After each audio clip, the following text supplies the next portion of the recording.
Sur l'autoroute, avec le permis probatoire, la vitesse est limitée à réponse A 110 km/h, réponse B 130 km/h.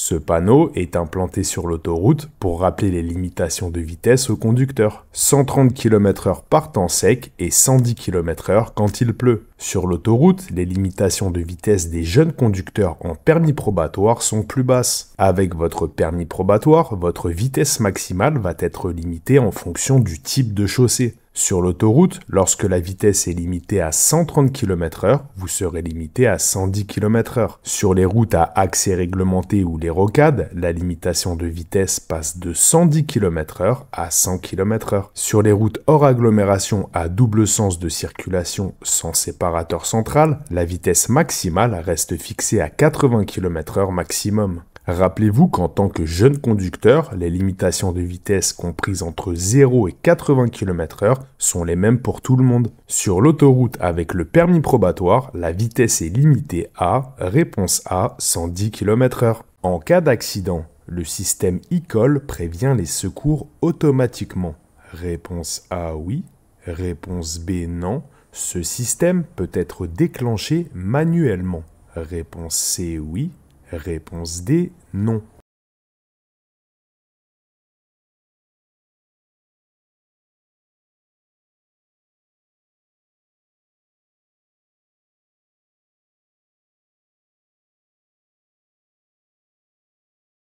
L'e-call est un système d'appel d'urgence automatique. Il est installé dans tous les véhicules récents. Si vous êtes victime d'un accident grave, un appel d'urgence est envoyé automatiquement vers une centrale d'appel d'urgence. L'alerte peut aussi être donnée en appuyant directement sur le bouton SOS. Le système partage votre position, le nombre d'airbags déclenchés et transmet une estimation de la gravité de l'accident. L'e-call est connecté au service d'urgence européenne. Vous pouvez également contacter ce service en composant le 112. En cas d'accident, le système e-call prévient les secours automatiquement. Réponse A, oui. Ce système peut être déclenché manuellement. Réponse C, oui.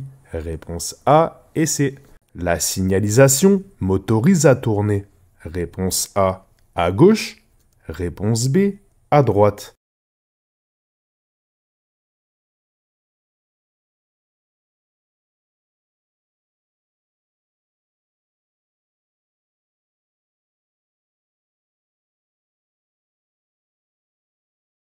Le panneau en haut annonce une zone de rencontre. Dans cette zone, les piétons et les cyclistes sont prioritaires par rapport aux voitures et la vitesse est limitée à 20 km/h. En dessous, le panneau carré indique que la route à droite est à sens unique pour les véhicules et à double sens pour les cyclistes. Le panneau rond avec une flèche m'oblige à tourner à droite à la prochaine intersection. Je ne suis donc pas autorisé à tourner à gauche. Enfin, le panneau carré en bas avec une flèche pointant à gauche est une balise d'alerte. Elle indique de se décaler à gauche afin d'éviter de percuter le trottoir. Cette balise est surtout utile la nuit car elle réfléchit la lumière des phares. La signalisation m'autorise à tourner, réponse B, à droite. Sur ce tableau de bord, le contour se trouve en réponse A, zone 1, réponse B, zone 2.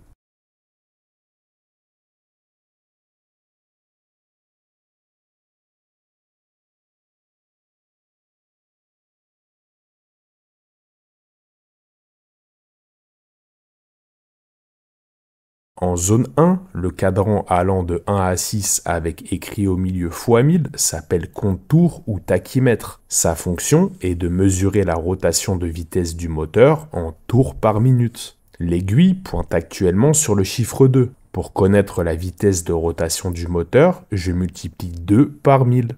Actuellement, le moteur tourne à 2000 tours par minute. En zone 2, le cadran allant de 20 jusqu'à 220 avec écrit km/h est le compteur de vitesse. Il a pour fonction de mesurer la vitesse d'un véhicule en déplacement, généralement en km/h. Sur le côté gauche du tableau de bord, le cadran allant de 50 à 140 avec un C mesure la température du moteur en degrés Celsius. Il s'agit de la jauge de température. Tout à droite, le cadran affiche le niveau d'essence présent dans le réservoir. Il s'agit de la jauge de carburant. Sur ce tableau de bord, le contour se trouve en réponse A, zone 1.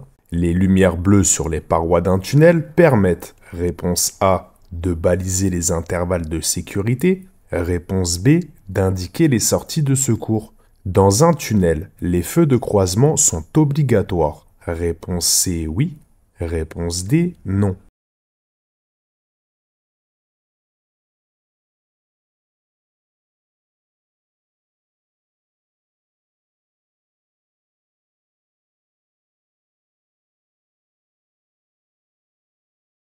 Dans un tunnel, les lumières bleues d'intervalle de sécurité sont généralement placées à des distances régulières d'environ 50 à 150 mètres les unes des autres. Ces intervalles sont conçus pour indiquer au conducteur la distance obligatoire à respecter entre les véhicules. L'intervalle entre deux lumières bleues s'applique quelle que soit la vitesse à laquelle je circule, que ce soit dans un trafic fluide ou dense. Ne pas respecter les distances de sécurité dans un tunnel est sanctionné de 135 € d'amende et d'une perte de 3 points. À ne pas confondre avec les sorties de secours qui sont indiquées par ce panneau.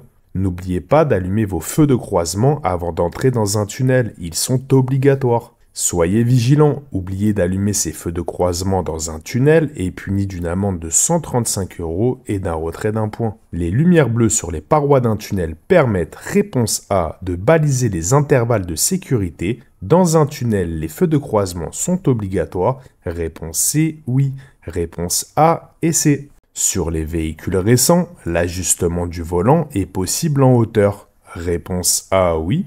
Réponse B, non. En profondeur, réponse C, oui. Réponse D, non.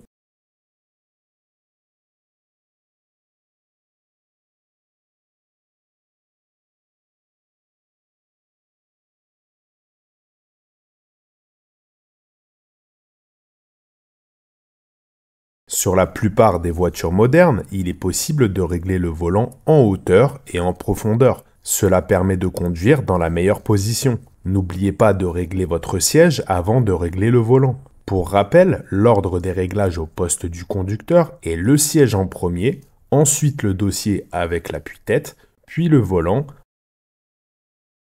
ensuite les rétroviseurs, et pour finir, la ceinture de sécurité. Sur les véhicules récents, l'ajustement du volant est possible en hauteur, réponse A, oui. En profondeur, réponse C, oui. Réponse A et C. Salut tout le monde, j'espère que ça va. Bienvenue dans cette série du Code de la route. Abonne-toi pour ne pas louper les nouvelles séries et mets un like pour soutenir la chaîne. Allez, on continue. Question 7. La circulation devant moi ralentit soudainement. Étant le dernier véhicule de ma file, j'allume mes feux de détresse. Réponse A, oui. Réponse B, non.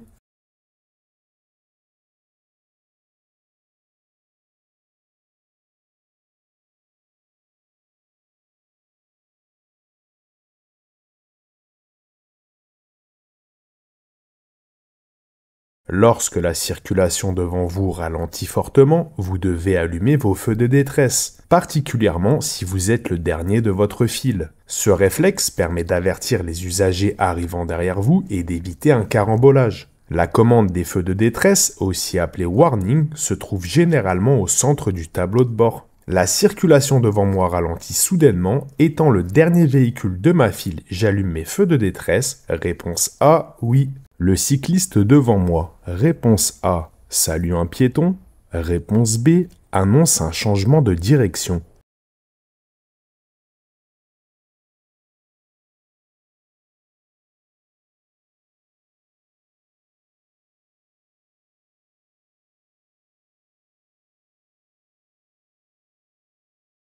Les cyclistes ont eux aussi des règles à respecter. Respecter le code de la route, porter un casque, utiliser des voies cyclables quand elles sont disponibles, Ne pas rouler sur les trottoirs, être visible, respecter les piétons et signaler leur changement de direction en utilisant des signaux manuels. Sur l'image, le cycliste nous indique son intention de tourner à gauche. À noter, si vous enfreignez le code de la route à vélo, vous risquez une amende, mais vous ne perdez pas de points sur votre permis. Cependant, en cas d'infraction grave, la justice peut annuler votre permis. Rappelez-vous qu'en tant que conducteur d'un véhicule motorisé, en cas d'accident avec un cycliste, vous serez considéré comme responsable par défaut. Le cycliste devant moi, réponse B, annonce un changement de direction. Le voyant affiché dans le rétroviseur indique réponse A, le clignotant, réponse B, le dégivrage, réponse C, l'indicateur de présence d'angle mort.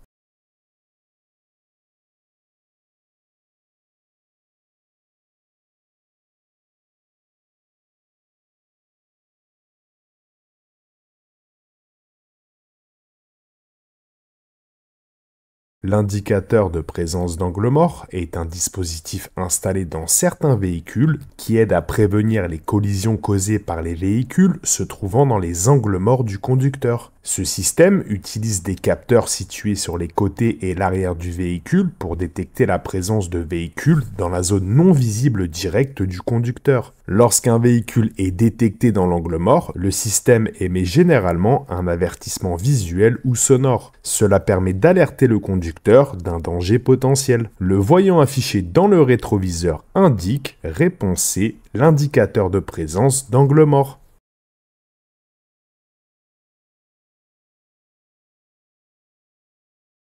La zone principale de danger se trouve en réponse A, zone 1, réponse B, zone 2.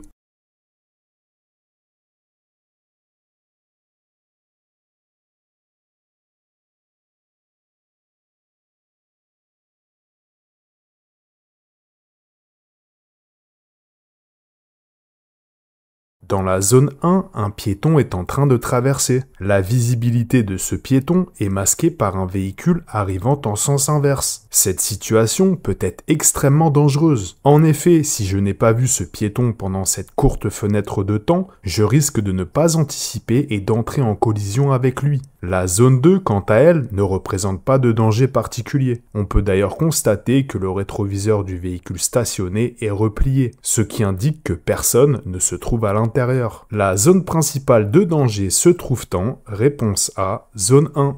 Le remplissage du réservoir de liquide de refroidissement se fait moteur à froid. Réponse A, oui. Réponse B, non. Sur un sol plat. Réponse C, oui. Réponse D, non.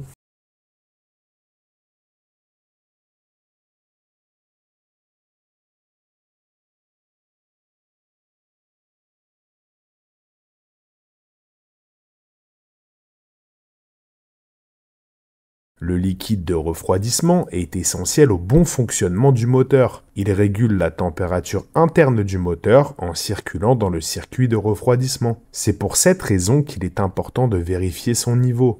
Faites très attention si vous ouvrez le réservoir du liquide de refroidissement avec un moteur chaud. Le liquide risque de vous brûler le visage. Toujours ajuster le niveau de liquide à froid. Pour contrôler le niveau du réservoir, il est préférable de le faire sur un terrain plat, afin de bien visualiser les repères mini et maxi. Le remplissage du réservoir de liquide de refroidissement se fait moteur froid, réponse A oui, sur un sol plat, réponse C oui, réponse A et C. Une voiture arrive. Je passe en feu 2. Réponse A, brouillard.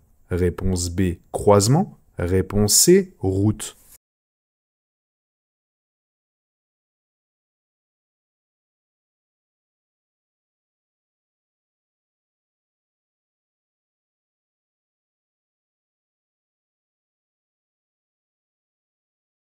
Je circule de nuit sans éclairage public. Je dois donc rouler en plein phare, appelé aussi feu de route. Devant, au loin, une voiture arrive dans ma direction. Pour ne pas éblouir le conducteur lors du croisement, je passe en feu de croisement. Une fois le croisement effectué, je repasse en feu de route. Une voiture arrive, je passe en feu de, réponse B, croisement.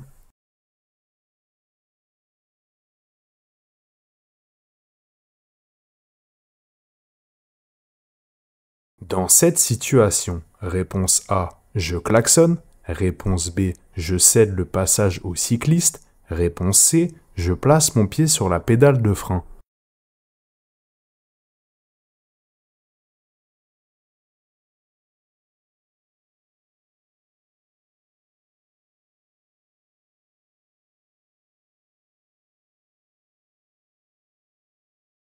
Je circule sur une route où une piste cyclable se termine et rejoint ma chaussée. Devant moi, un bus encombre la circulation et deux cyclistes s'apprêtent à s'engager sur la route. La règle est simple, les cyclistes sortant d'une piste cyclable qui se termine ont la priorité sur les véhicules arrivant derrière eux. Dans ces conditions, je ralentis et je place mon pied sur la pédale de frein. De plus, il est inutile de klaxonner. Cela pourrait déstabiliser les cyclistes et créer une situation de stress inutile. Dans cette situation, réponse B, je cède le passage au cycliste. Réponse C, je place mon pied sur la pédale de frein. Réponse B et C. En poursuivant sur cette voie, je vais rencontrer réponse A, un péage. Réponse B, une aire de repos. Réponse C, une voie de détresse.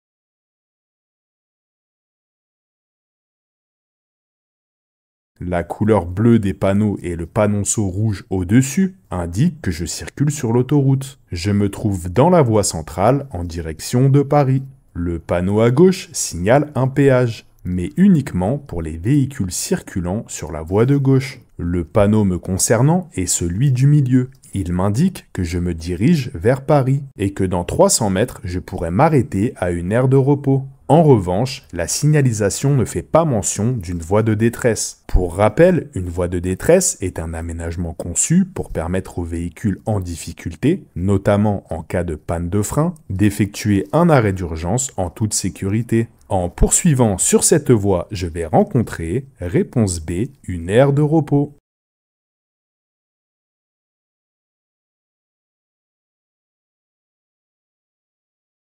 Un véhicule arrive dans ma direction. Je suis prioritaire. Réponse A oui. Réponse B non. Je m'engage. Réponse C oui. Réponse D non.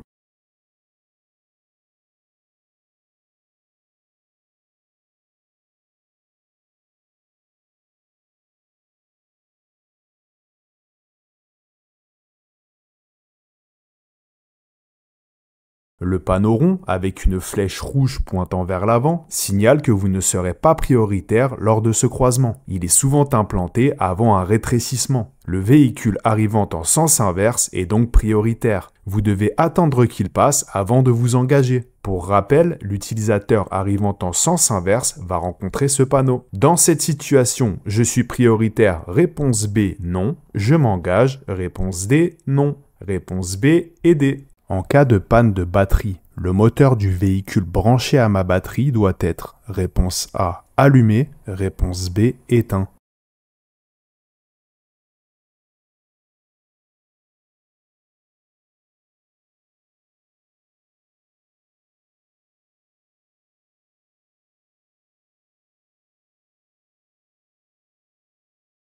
En cas de panne de batterie, il est possible de s'aider d'un autre véhicule pour démarrer. Pour cela, on utilise des câbles spéciaux afin de relier les deux batteries. Il suffit de brancher les bornes positives entre elles et de faire la même chose avec les bornes négatives. Au moment d'allumer le moteur de la voiture en panne, il est important que le moteur du véhicule de secours soit en marche. Sinon, celui-ci risque de ne pas délivrer suffisamment de puissance. Et si l'on insiste, les deux véhicules seront en panne de batterie. Si votre batterie est à plat, vous pouvez aussi utiliser un chargeur de batterie. En cas de panne de batterie, le moteur du véhicule branché à ma batterie doit être, réponse A, allumé. Dépasser la limitation de vitesse de plus de 50 km/h m'expose à une amende de 1500 €. Réponse A oui, réponse B non. À la confiscation du véhicule. Réponse C oui, réponse D non.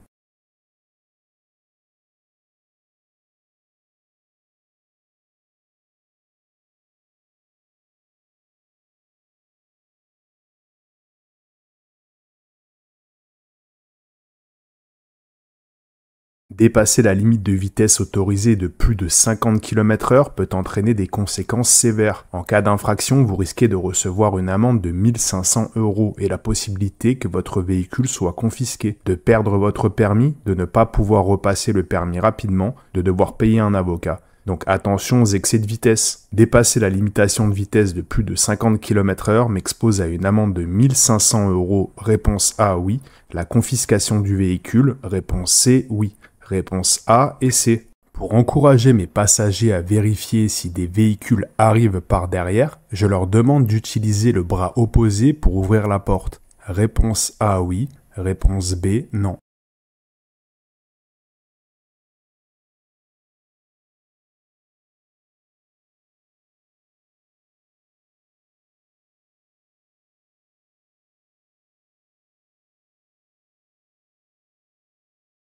En invitant mes passagers à ouvrir une portière droite avec le bras gauche ou une portière gauche avec le bras droit, je les incite à se retourner afin de vérifier qu'ils ouvrent la portière sans risque de surprendre un usager passant à proximité de la voiture. Cette consigne est valable pour quitter la voiture côté rue comme côté trottoir, afin de ne pas surprendre un piéton ou un cycliste y circulant. Je leur demande d'utiliser le bras opposé pour ouvrir la porte. Réponse A, oui.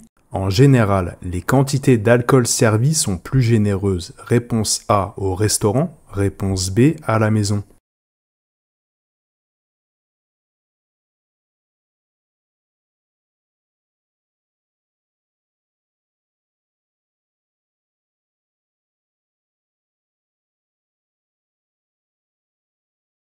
Dans les restaurants, dans les pubs ou dans les bars, le niveau d'alcool est contrôlé, c'est-à-dire par unité d'alcool, avec un doseur ou avec un marquage sur les verres. Que le barman vous serve un whisky, une bière ou un verre de vin, le dosage correspondra normalement à la même quantité d'alcool. Tout simplement parce que la quantité d'alcool forte servie dans le verre sera plus petite. D'ailleurs, sur l'emballage de certains types d'alcool, le nombre d'unités d'alcool est mentionné. Par contre, à la maison, avec les amis, vous risquez de vous servir ou d'être servi sans que la quantité d'alcool soit mesurée. Donc il faut faire attention. Le mieux pour conduire, c'est de ne pas boire. En permis probatoire, c'est tolérance zéro. Vous vous ferez retirer votre permis et il faudra tout recommencer. En général, les quantités d'alcool servies sont plus généreuses. Réponse B à la maison. Sur un parking, le stationnement en diagonale s'appelle réponse A, un stationnement en créneau. Réponse B, un stationnement en bataille. Réponse C, un stationnement en épi.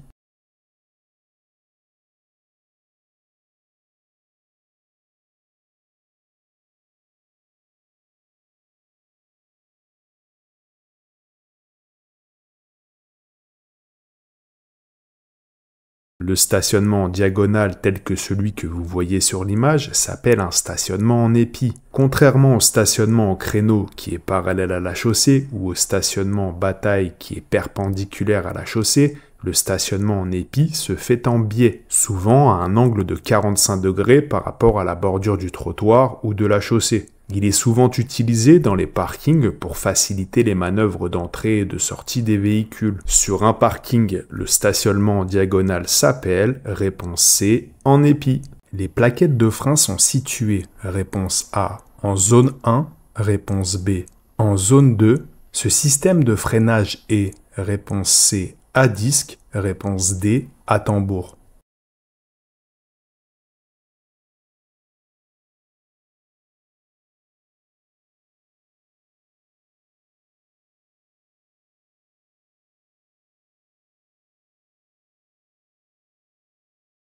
Sur l'image, nous voyons un système de frein à disque, identifiable par le disque métallique et l'étrier. Les plaquettes de frein sont les éléments qui pressent contre ce disque pour ralentir le véhicule. Elles sont situées en zone 2, là où l'étrier les maintient contre le disque. Un frein à disque est utilisé pour un freinage efficace et puissant, ce qui est commun avec les véhicules modernes. Les plaquettes de frein sont situées en réponse B, zone 2. Ce système de freinage est réponse C, à disque, réponse B et C. Le voyant concernant les feux arrière est le réponse A, voyant numéro 1, réponse B, voyant numéro 2, réponse C, voyant numéro 3, réponse D, voyant numéro 4.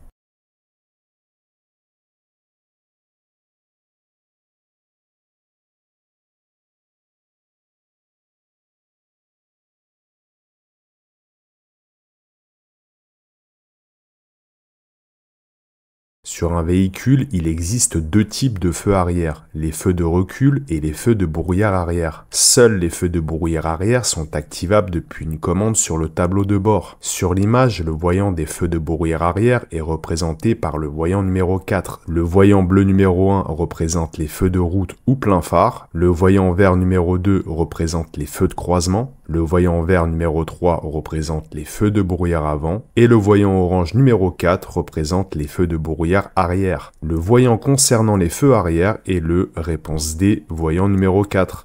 Sur le passage piéton à droite, les piétons sont prioritaires. Réponse A, oui. Réponse B, non.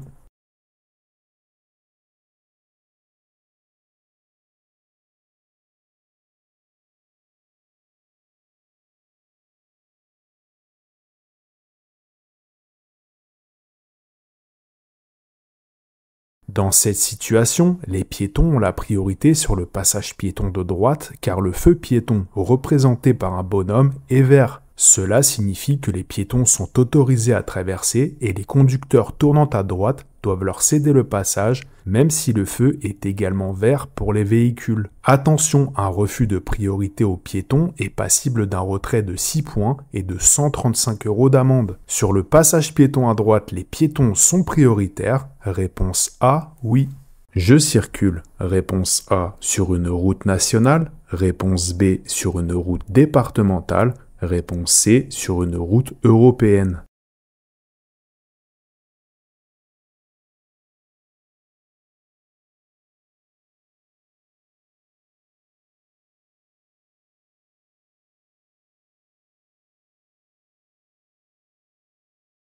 Le panonceau rouge en haut du panneau annonce que je circule sur la N205, c'est une route nationale. Le panneau vert à côté indique également que je circule sur une route européenne, la E25. Ces routes traversent de nombreux pays de l'Union européenne. Les autoroutes sont indiquées par un panonceau rouge avec la lettre A et les départementales avec un panonceau jaune et la lettre D. Je circule, réponse A, sur une route nationale, réponse C, sur une route européenne, réponse A et C. Ce témoin vient de s'allumer. Si j'appuie fortement sur la pédale de frein, les roues risquent de se bloquer. Réponse A, oui. Réponse B, non. Je m'arrête directement sur la bande d'arrêt d'urgence. Réponse C, oui. Réponse D, non.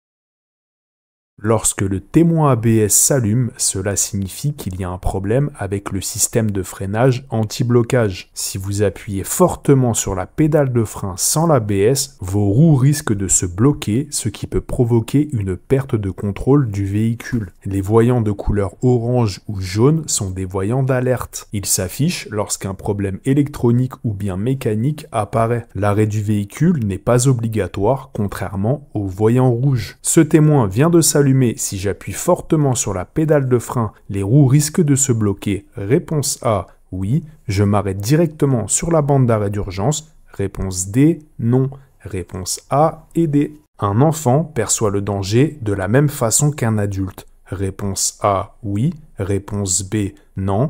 Peut s'engager sur la route malgré l'approche d'un véhicule. Réponse C, oui. Réponse D, non.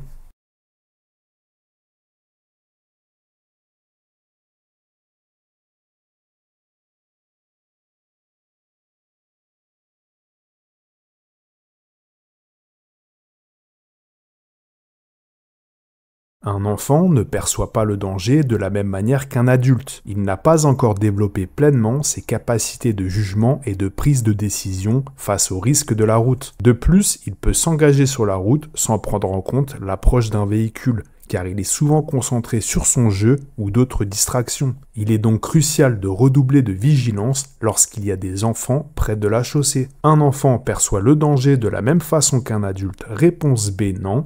Peut s'engager sur la route malgré l'approche d'un véhicule. Réponse C, oui. Réponse B et C. À cette intersection, je suis autorisé à tourner à droite. Réponse A, oui. Réponse B, non. Je bénéficie de la priorité. Réponse C, oui. Réponse D, non.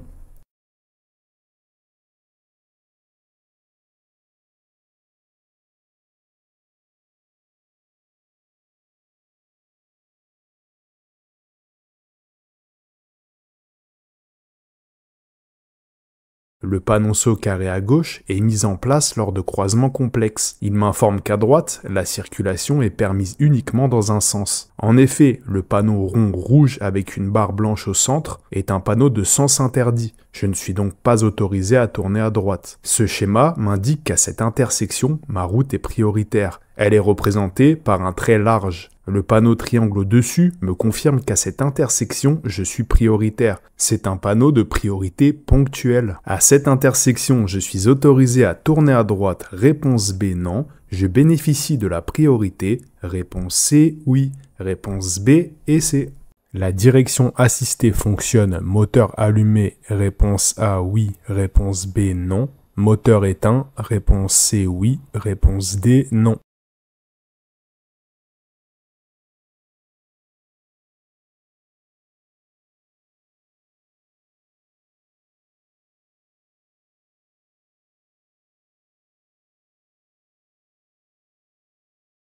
Tous les véhicules récents sont équipés de la direction assistée. Elle facilite la rotation du volant et des roues, ce qui améliore la maniabilité du véhicule, surtout à basse vitesse ou lors des manœuvres. La direction assistée fonctionne moteur allumé, réponse A oui, moteur éteint, réponse D non. Réponse A et D. S'arrêter ou stationner devant un panneau de signalisation ou une intersection bloquant la visibilité est réponse A toléré, réponse B dangereux, réponse C puni d'une amende de 135 €.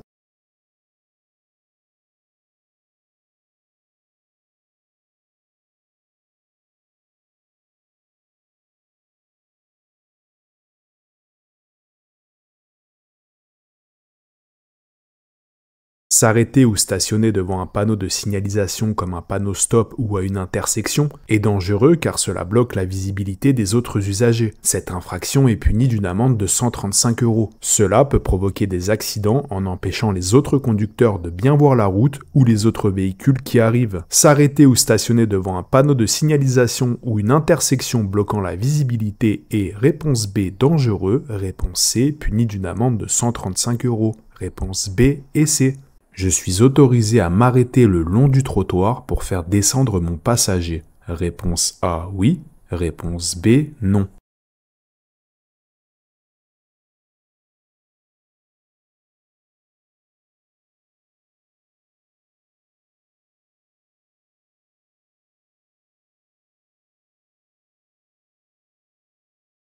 Une bande cyclable est clairement visible sur la chaussée. Il est interdit de s'arrêter ou de stationner sur un espace réservé aux cyclistes. Vous devez donc trouver un endroit où il n'y a ni bande cyclable ni autre restriction pour permettre à votre passager de descendre en toute sécurité sans gêner les autres usagers de la route, en particulier les cyclistes. Attention, s'arrêter ou stationner sur une bande ou piste cyclable est passible d'une amende de 135 € et d'une perte de 3 points. Je suis autorisé à m'arrêter le long du trottoir pour faire descendre mon passager. Réponse B, non.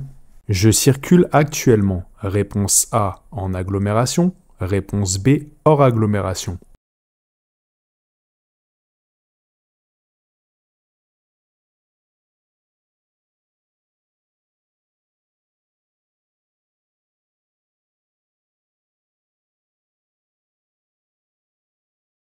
Le panneau bleu à droite indiquant « Je dépasse à 1,50 m » permet indirectement de savoir sur quel type d'agglomération vous circulez. Lorsque vous êtes en agglomération, le code de la route impose de laisser un minimum d'1 m entre votre véhicule et un cycliste lors d'un dépassement. Quand vous êtes hors agglomération, cette distance s'allonge à 1,50 m minimum. Je circule actuellement, réponse B, hors agglomération. Le créneau horaire où le niveau de vigilance d'un conducteur baisse le plus est réponse A entre 2 h et 5 h du matin, réponse B entre 9 h et 11 h du matin.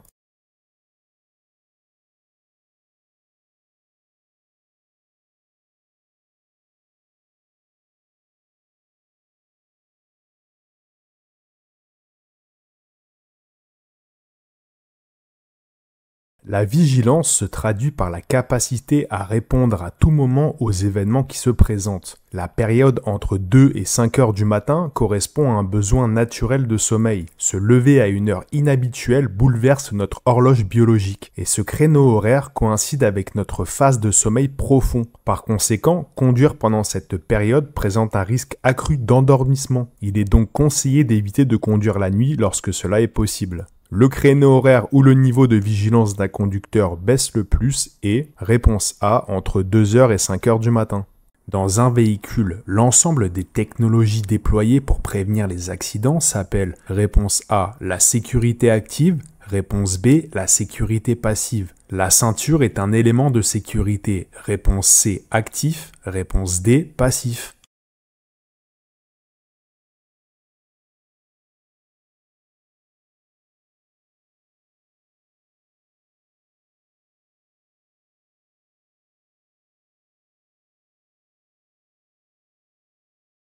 Dans un véhicule, on distingue deux types d'équipements de sécurité. Les équipements de sécurité actifs permettent d'éviter l'accident, comme par exemple l'ABS, l'ESP ou encore les radars anti-collision. Les équipements de sécurité passifs permettent de réduire la gravité de l'accident, comme la ceinture de sécurité, les airbags ou l'appui-tête. Dans un véhicule, l'ensemble des technologies déployées pour prévenir les accidents s'appelle, réponse A, la sécurité active. La ceinture est un élément de sécurité, réponse D, passif. Réponse A et D. Que ce soit à gauche ou à droite, je dois être prêt à croiser en sens inverse. Réponse A, un cycliste. Réponse B, une trottinette électrique. Réponse C, un poids lourd.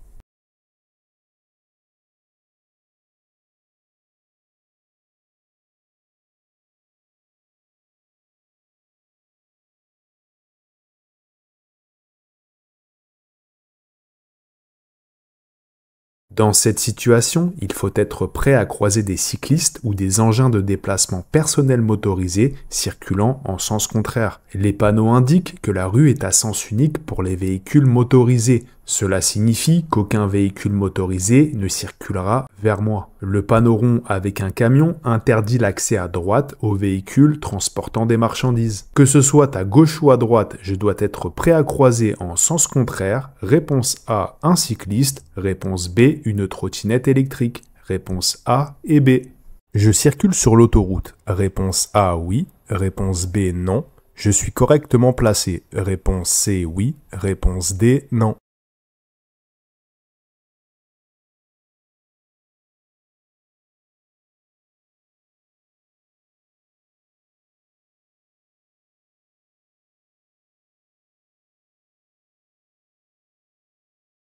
Les panneaux de couleur bleue m'indiquent que je circule sur l'autoroute. Dans cette situation, il est important de bien comprendre la signalisation pour savoir si vous êtes correctement placé sur l'autoroute. L'image montre un poste de frontière avec plusieurs voies réservées aux voitures, indiquées par des panneaux bleus avec des symboles de voiture, et une voie réservée aux camions vides, qui se trouve à droite, indiquée par un panneau bleu avec un symbole de camion et la mention « Trafic autorisé à vide ». La voiture devant est placée dans une voie marquée par un panneau vert avec une flèche vert vers le bas, indiquant que la voie est ouverte. Puisque vous suivez cette voiture et que vous êtes également dans une voie marquée comme ouverte, vous êtes correctement placé. Je circule sur l'autoroute, réponse A, oui. Je suis correctement placé, réponse C, oui. Réponse A et C. À ce péage, combien de voies sont réservées exclusivement au télépéage? Réponse A, une voie. Réponse B, deux voies. Réponse C, trois voies. Réponse D, 4 voies.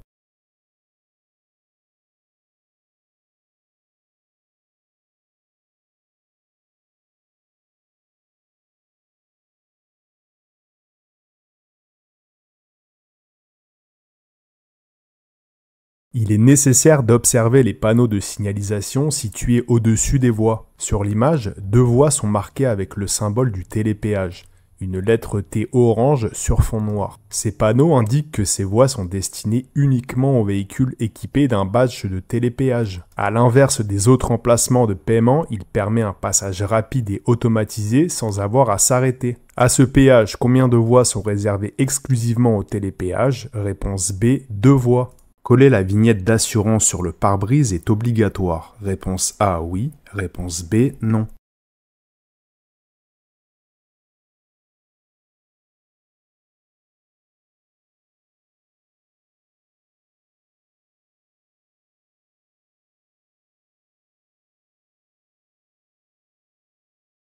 Depuis avril 2024, afficher la vignette d'assurance n'est plus obligatoire en France. La disparition de la vignette papier ne signifie pas la fin des contrôles des véhicules sans assurance. Les contrôles seront digitalisés et automatisés pour identifier les infractions. Les forces de l'ordre peuvent interroger un fichier actualisé en temps réel pour vérifier que le véhicule est correctement assuré. Cela permettra à l'avenir de faire des contrôles beaucoup plus larges à l'aide de radars automatisés. Coller la vignette d'assurance sur le pare-brise est obligatoire. Réponse B, non.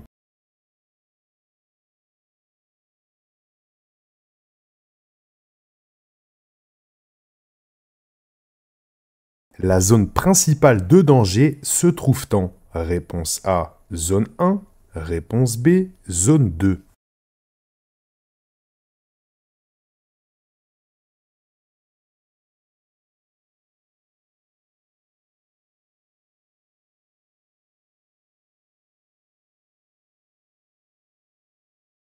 Je circule en centre-ville sur une route à double sens de circulation. En zone 2, un véhicule est en train de se garer en créneau. De ce côté de la chaussée, il n'y a pas de réel danger. En zone 1, le véhicule devant moi a chevauché la ligne centrale afin de dépasser la voiture à droite. Le danger se trouve dans cette zone car je n'ai aucune visibilité sur la circulation arrivant en face. Si je suis le véhicule devant moi, je risque de me retrouver nez à nez avec un véhicule arrivant en face. Méfiez-vous toujours avant de vous engager, un véhicule peut en cacher un autre. La zone principale de danger se trouve en réponse A, zone 1. Circulant sur l'autoroute, ma vitesse est limitée à 80 km/h. Réponse A, oui. Réponse B, non. Je suis autorisé à dépasser. Réponse C, oui. Réponse D, non.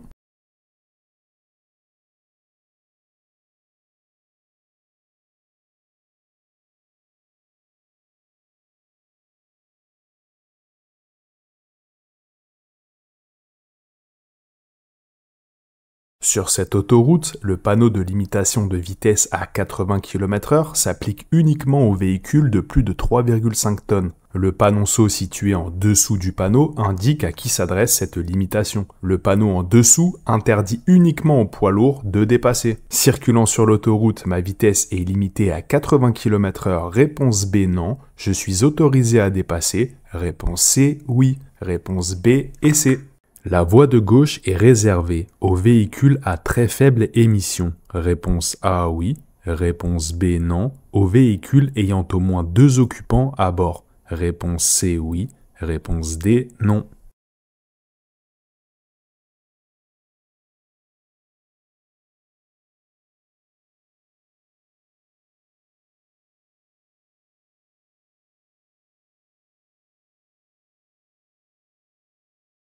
Ce type de voie réservée est généralement ouvert aux véhicules ayant au moins 2 occupants à bord, quelle que soit la relation entre eux. 2 covoitureurs, un couple, un parent et son enfant, 2 collaborateurs, cette pratique est considérée comme du covoiturage. Les motos sont de la même manière autorisées à emprunter ces voies si 2 personnes sont sur le véhicule. Aux véhicules à très faible émission, qui sont détenteurs d'une vignette critère 0 émission, c'est-à-dire les véhicules 100% électriques ou à hydrogène, quel que soit le nombre de personnes à bord, au transport en commun, au taxi, y compris s'ils n'ont aucun passager. Un conducteur qui circule sur une voie réservée alors qu'il n'en a pas le droit est passible d'une amende de 135 €. La voie de gauche est réservée aux véhicules à très faible émission, réponse A, oui. Aux véhicules ayant au moins 2 occupants à bord, réponse C, oui. Réponse A et C. Merci d'avoir regardé la vidéo, n'oublie pas de mettre un like et de t'abonner. Dis-moi en commentaire combien de fautes tu as fait et à tout de suite dans une nouvelle vidéo.